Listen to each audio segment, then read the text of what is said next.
Ah non, mais il y a parce que il y a le Tuc Lebowski, tu sais, celui qui usurpe mon pseudo. Il est venu dans les commentaires chez Aldostérone sur sa précédente vidéo sur son problème avec Apollo. Et il m'engueule, moi, tu sais. C'est-à-dire, Aldostérone, il est en train de lui expliquer que c'est une arnaque, sa NASA, etc. Et le mec, il s'en prend à moi encore, le Tuc. Oh, détends-toi. Tu vois bien, tout le monde s'en rend compte. Calme-toi avec ta NASA. Et il me dit, ouais, si ça se trouve, t'es encore tombé dans un poisson d'avril, il était vraiment un connard. Gna gna gna gna gna zaboy. Mais écoute, je sais pas, il refait une vidéo là. Apollo, Lune, l'imposture.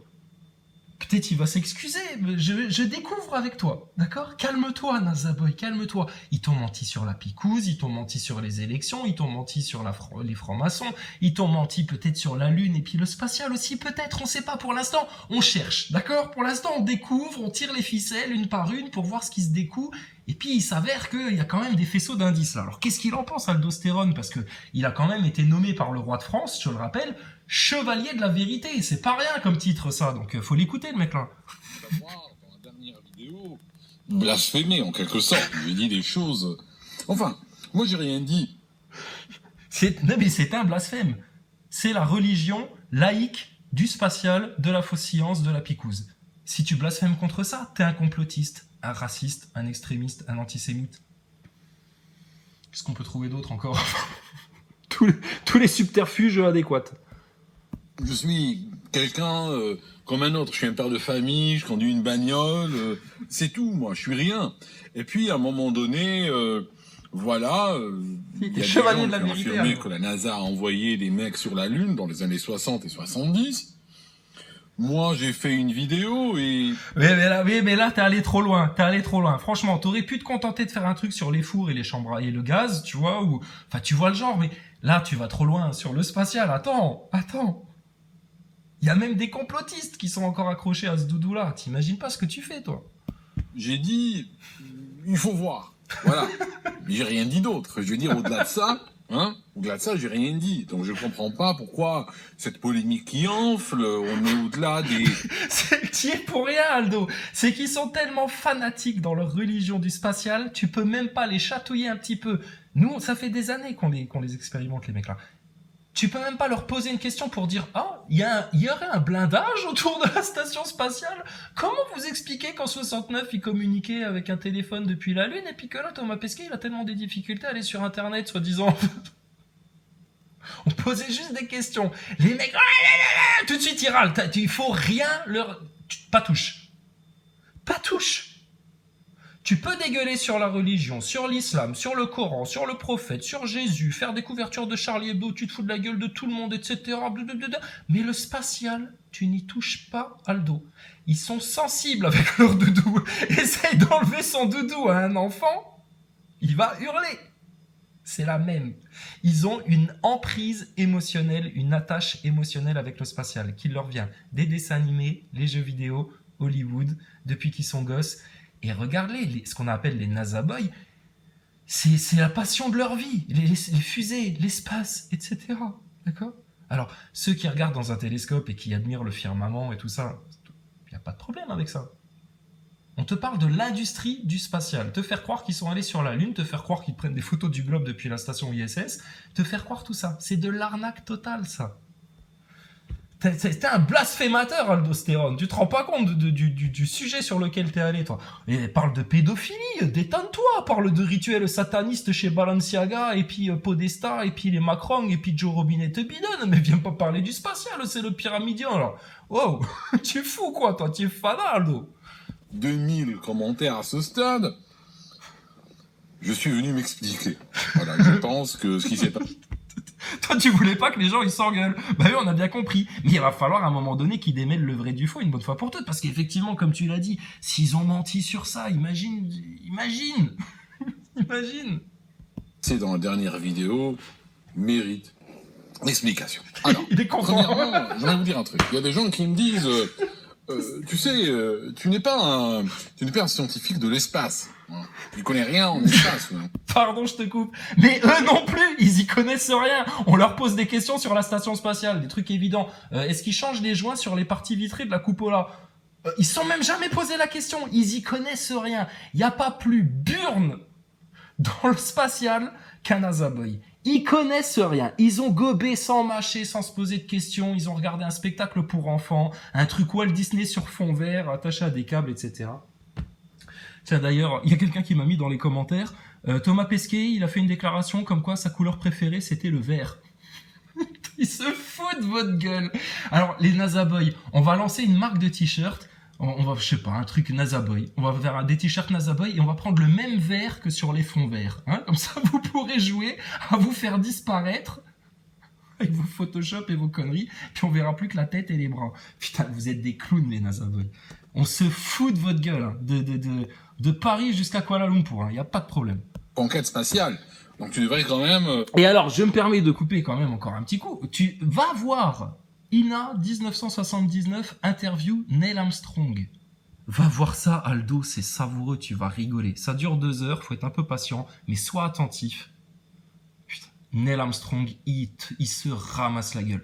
Et alors, ce qui est intéressant, c'est de voir le service SVP. Tu sais, c'est à l'époque, dans les années 70-80, là, les gens, ils appelaient à la télé, tu sais, en direct, et puis ils posaient des questions. Et il y avait des gens de France qui posaient des questions à Neil Armstrong. Oh, les questions qu'ils posaient, et ils n'avaient pas Internet, c'était pas des complotistes encore à l'époque, hein, mais c'était du style, y a beaucoup de gens qui doutent que vous êtes vraiment allés sur la Lune, y a beaucoup de gens qui nous demandent si vous êtes franc-maçon. Allez voir ça. INA 1979, interview Neil Armstrong. Tu vas te poiler. Le spatial, vous butez le spatial, c'est fini pour eux. Ils perdent toute leur autorité de leur pyramide de pharaon, de leur fausse science, de leur illusion, de leur sable d'illusionniste, là, c'est terminé. Bravo, Aldo. Premièrement, j'aimerais vous dire un truc. Il y a des gens qui me disent, tu sais, tu n'es pas un scientifique de l'espace. Hein. Tu connais rien en espace, en conquête spatiale. Donc tu devrais quand même fermer ta bouche. Quand même, hein. Alors ça, c'est une technique qui est utilisée très souvent dans les plateaux de télévision. Oui, regarde, ils ont fait pareil avec la picouse. Ouais, mais vous êtes pas médecin, vous avez rien à dire. Alors, monsieur Marty, dites-nous tout, alors. Est-ce qu'on peut pas acheter les vaccins, monsieur Marty? Dites-nous tout, docteur Marty. Quand par exemple, vous avez la pauvre ménagère qui arrive et elle dit... Oui, c'est l'inflation, on n'arrive plus, mon sac est à moitié vide, il me reste plus rien de ma retraite. On va lui dire, mais... T'es pas Vous économiste? êtes statisticienne, vous êtes économiste. Qu'est-ce qui vous dit que l'inflation a augmenté? Qu'est-ce que vous en savez, vous? D'accord? C'est en fait, c'est une technique très courante que vous allez voir dans les plateaux. Vous allez voir, je vous ramène un scientifique du climat et vous n'allez pas tenir 5 minutes devant lui. Ouais, bah ramenez-nous tous les scientifiques du climat du monde et nous on va juste leur dire et la géo-ingénierie dans toute cette équation climatique. La géo-ingénierie. Ils sont bêtes. Je fais juste une petite parenthèse. Monsieur Kiwi là, Ragnarok là, Ragnarok là. Je t'ai fait des vidéos, je suis venu sur ton live la veille du jour où t'as reçu Philippot. Je t'ai envoyé un mail avec mon numéro de téléphone. Je t'ai dit appelle-moi, c'est urgent, faut que je t'explique un truc vite là avant que tu reçoives Philippot. Qu'est-ce qu'il a fait Ragnarok, Vladimir Poutine, Karim là, Kiwi? Qu'est-ce qui t'arrive? Espèce de terroriste, là. Terroriste de la Révolution française. Bah, il a fait une émission de télé avec Philippot, quoi. Bah, comme le pensent certains, c'est des gens, ils sont dans le paraître, quoi. Il faut qu'ils aiment ça. Hein, Kiwi? Wouh! Va falloir taper du poing sur la table un peu. Ah, sinon ça va être de la gonflette tout ça. Anciennement, on disait, je vais vous ramener le grand Manitou, je vais vous ramener le frère inquisiteur, je vais vous ramener le grand sorcier, il va vous mettre au bûcher, vous allez voir, vous allez changer tout de suite de vocabulaire. Ouais, c'est toujours les mêmes mécanismes qui reviennent jusqu'à maintenant, vous savez. T'as vu? Moi, je suis pas mieux qu'un autre, hein, je vous l'ai dit. Je suis un citadin, par exemple. Tu es un homme humble, Aldo. C'est pour ça que la France, au nom du roi de France, dans l'amour du Christ, t'a nommé chevalier de la vérité. Non, mais c'est très officiel, hein. C'est mieux que la Légion d'honneur, ça. Tu te rends pas compte encore. Si vous me posez 2 feuilles d'arbre et vous me dites, là, il y a un arbre, c'est un citronnier, et l'autre, c'est un oranger, dis-moi lequel est lequel. Je te donne 5 minutes de réflexion. Oh, je vous assure, j'ai une chance sur 2 de me tromper, hein. D'accord? Donc, je suis pas mieux qu'un autre. J'ai pas fait des études vétérinaires, par exemple. Mais quand je vois un chien, je sais le reconnaître. Je sais aussi reconnaître le mouton. Je sais aussi reconnaître l'âne également. Mais il faut pas me demander au-delà de cela. Donc, n'ayant pas fait des études spatiales, mais en même temps, Quand je vois une histoire du genre Walt Disney, je sais la reconnaître, c'est tout. Po, po, po, po, po, po. Walt Disney, le mot est lancé. Tu pouvais pas mieux dire. Walt Disney, c'est exactement ça. NASA, Walt Disney, même combat. Bon, et puis, t'es pas un ingénieur du spatial, you are not a rocket scientist, Aldo, but quand même, tu peux quand même repérer quand il y a des contradictions, quand il y a un astronaute qui te dit blanc et que 15 jours après, un autre astronaute dans la même station spatiale te dit noir. Là, tu dis point d'interrogation. Et donc, quand tu tires la ficelle, etc., et que tu te rends compte du soap opera comedy club que c'est la station spatiale, mais putain, c'est énorme. Nous, on se poile depuis 5 ans avec ça. Voilà, j'ai rien fait d'autre. Deuxième. Il y a des gens, ça c'est un argument qui est revenu très très très souvent. Il y a des gens qui me disent, oui mais attention, l'argument massue, l'argument le plus fort qui nous permet de prouver que les Américains ont été sur la Lune, c'est que les Soviétiques n'ont rien dit. Tu vois, hein? Les Soviétiques, ils ont dit quoi les Soviétiques? Ils n'ont rien dit. Donc si...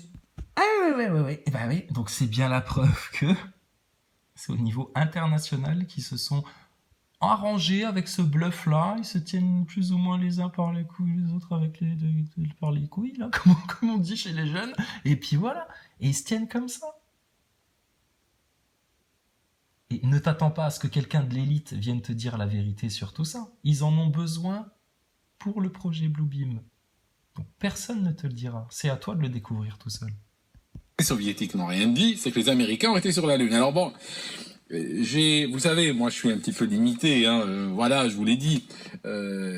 Si le Soviétique ne dit rien, c'est que l'Américain a été sur la Lune. Ouais, je sais pas, en termes de déduction, juste comme ça, j'ai l'impression qu'il manque quand même quelques étapes entre les deux, mais bon. Regarde, je t'explique comment ça s'est passé. Fin de la Deuxième Guerre mondiale. Chacun repart dans son camp, russe et américain, avec toutes les données répertoriées par toutes les expérimentations faites par les nazis. Monsieur Werner von Braun, responsable du projet des V2 chez Hitler, est recruté par les Américains. Il finit par fonder la NASA, grand ami de Walt Disney. Tu tapes Werner von Braun, Men in Space 1955 sur YouTube. Men in Space 1955 sur YouTube. Et tu vas voir Walt Disney et Werner von Braun dans un excellent exercice de propagande pour enfants pour leur faire gober les théories du spatial, qui sont de la fadaise. Donc, début des hostilités. C'est toujours la recherche du point culminant sur un champ de bataille. C'était la guerre froide, il fallait avoir le point le plus haut. Les Russes, qu'est-ce qu'ils font? Ils disent, on a envoyé Spoutnik. Les Américains, ils se disent, putain, merde, ils ont envoyé un truc dans l'espace, mais nous, on n'arrive pas à dépasser une certaine altitude, là, c'est compliqué, là, parce que il y a des contraintes, là, putain, les appareils, ils résistent pas, là, c'est compliqué. Et ils ont joué un jeu de bluff, comme ça. Parce qu'aucun des deux ne savait sortir, et ils voulaient tester l'autre en face pour voir si lui, il était capable de sortir. Donc, quand les Américains disent « Bon, bah nous, on va aller sur la Lune », parce que eux, les Russes, ils envoient Spoutnik, ils envoient le premier homme dans l'espace, soi-disant. Quand on voit les premières images officielles de la NASA filmées dans l'espace dans les années 50, putain, c'est du carton-pâte, hein, c'est incroyable. Et à l'époque, ils pensaient que c'était officiel, tout pareil. Comme aujourd'hui, les NASA boys, ils gobent toutes les images du spatial, tout pareil, ils réfléchissent pas, putain, c'est ouf. Mais c'est les mêmes qui ont été prendre la picouse. Et donc tes Américains, voyant que les Russes, là, ils commençaient à prétendre faire des avancées du spatial, les Européens, ils se disaient, putain merde, les Russes, la vache, regarde ça, Spoutnik, premier homme dans l'espace, et les Américains et tout. Les Américains, ils avaient la rage. Donc Kennedy, à la fois, il a voulu mettre à l'épreuve l'état profond en disant, bon, on va aller sur la Lune, on the moon. Comme ça, lui, il testait son état profond. Il les mettait à l'épreuve.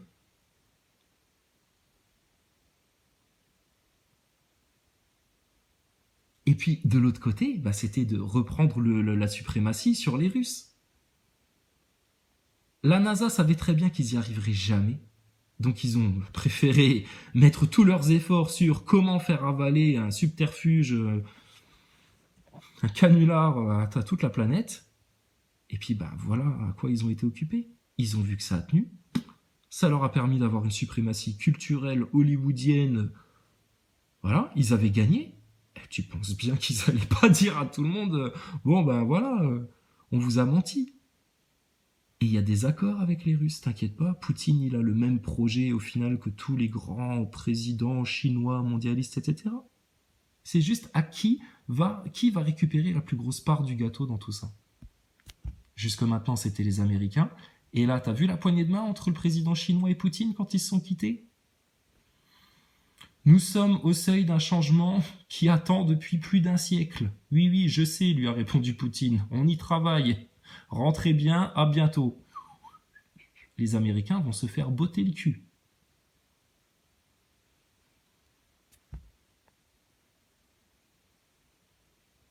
Et le spatial, c'est utile à tous les belligérants là, de cette guerre-là pour récupérer le jackpot à la fin. Avec le Blue Beam. Je vais vous dire un truc. Moi, n'est-ce pas? Les loges des francs-maçons, il y en a bien aux États-Unis, en Russie, en Angleterre, en Afrique, un peu partout. Bon ben voilà, ben les agences spatiales, c'est pareil. Qu'on accuse d'inculte, d'ignorant, de détraqué, tout ça. J'aimerais quand même vous dire un truc. Premièrement,